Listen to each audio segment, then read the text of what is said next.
Just very briefly, some background. I'm a parent of 2 deaf children, which increases my awareness of spatial, physical, and tactile experiences.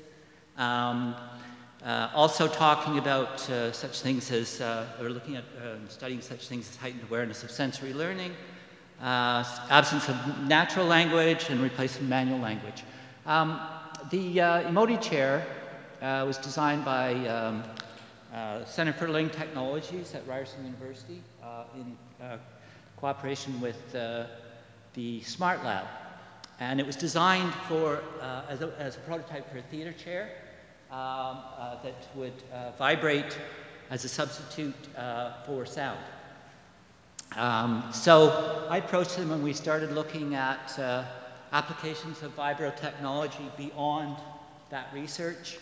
And what you're seeing here is a workshop we did in Toronto at the Toronto International Deaf Film Festival with 6 deaf filmmakers, because we wanted to see how they might approach or use the technology to incorporate it into their film experiences.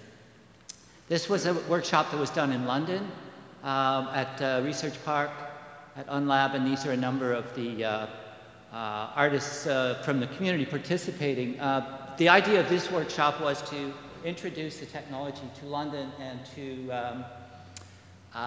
encourage artists, musicians, performers to look at the technology and to give us feedback on how they might use it to explore. The chair that you saw at the beginning has 8 channels of vibration that goes from the shoulders down to your, just right here by the back of your knees. And it's double strip, which gives you 16 frequencies on your, the surface of your skin. The idea is that they're looking at skin as a substitute for the cochlea.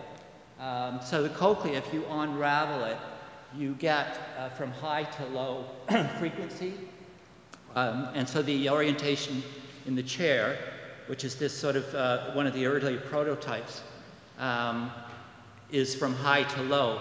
Those are voice coils, and that's essentially what these are. And they're from speakers without the cones. So what you see here is what I call the octopus. So what I've asked a company in Toronto, who was also part of the research group, to design a prototype for me, because I wanted to get it out of the chair and explore how vibration, using sound or music, translated into vibration. What sort of applications could that give us? How might we create with vibration? How might we consider vibration as a new medium for exploring, for creating?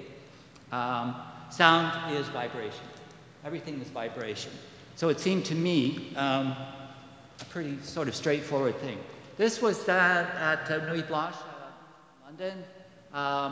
From the workshop at Unlab, we created, or I created a vibrofusion lab, which is a collective to look at and research vibration as a creative medium in London and in association with Ryerson University. And these are a number of the local, and not only they're local, but they have, some of them have international reputations. This is Audio Lodge, and we had a very successful evening there. And we're looking at also creating some sort of a location in London where we can set up this technology and explore it, and Ryerson again is very supportive of that. This is some of the casualties of our movement. They seem to be enjoying themselves, so that's all that matters to us, is that the audience enjoy themselves, and the artists, etc., enjoy the process of creating. So that was quick. 5 minutes. Is that it? Must be pretty close. If you want to learn anything more about it, some things old never change. This will give you some information. So, take it away.